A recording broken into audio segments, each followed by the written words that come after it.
Ray again. Today's video's topic is Psalm 137, the wicked formula of happiness. This video is destructive to Christian belief.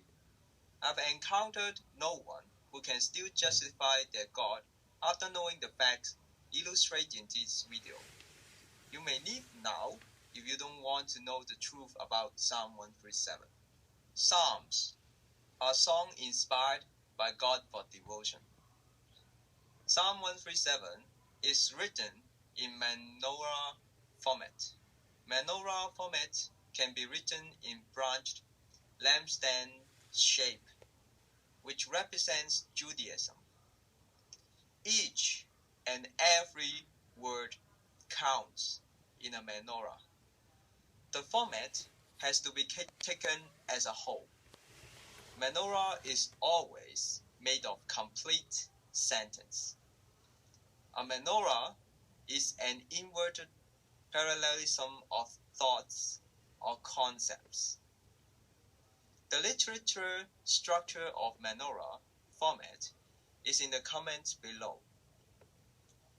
No matter how one would define any word within the Psalm 137, it is formatted in a way that the meaning of each sentence is inward paralleled.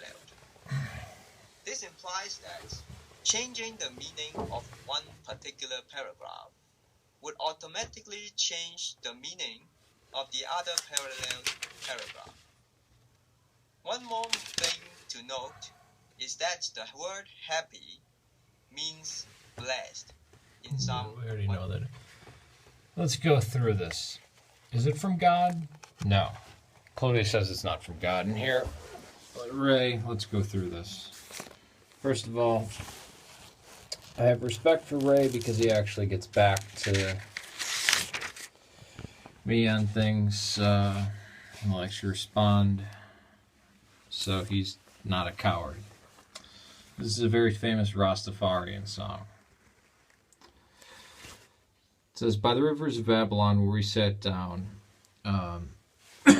when we remembered Zion, and hung the willows in the midst of it, we hung our harps.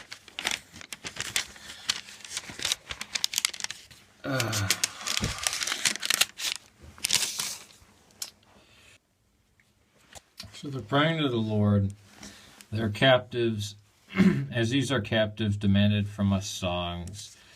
So they're making them sing. And how can we sing the Lord's song in a foreign land? If I forget you, O Jerusalem, let my right hand forget her skill. Let my tongue cling to my roof of my mouth. If I do not exalt you, O Jerusalem. And then it ends on a very vengeful note. How blessed will it be one who seizes and dashes the little ones against the rocks. Now, he's saying this is the key to all happiness for Christians. This is how to become happy. This is the ignoring everything that Christ said. And the rabbis attribute this to Jeremiah, because Jeremiah was manic depressive. But it's actually coming from a captive who's writing this. That would be like digging up a book at 2,000 years that has a bunch of hymns or songs from Amy Grant and Toby Keith and saying, see, thus saith the Lord. No. Not to mention, I challenge you, Raythink,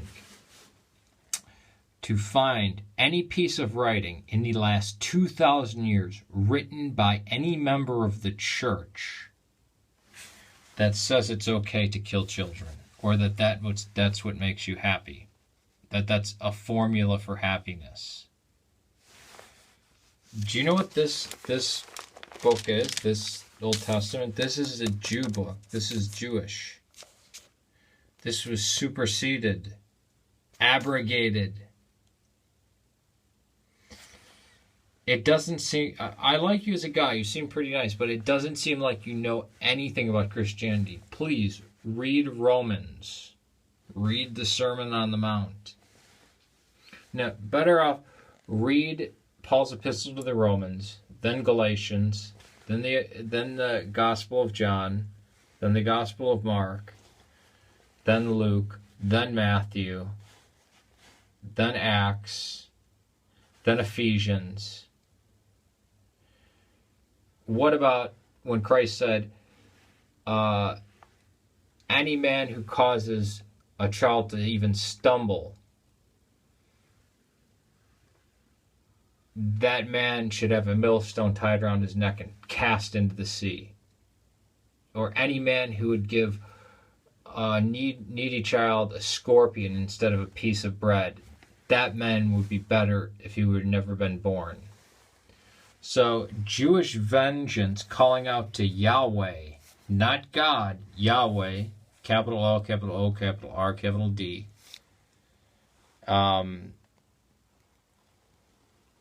Versus an actual prophet. David didn't write this. The rabbis speculate that Jeremiah wrote 137. And every single church father said, dash the little ones, that means your own sins inside of you.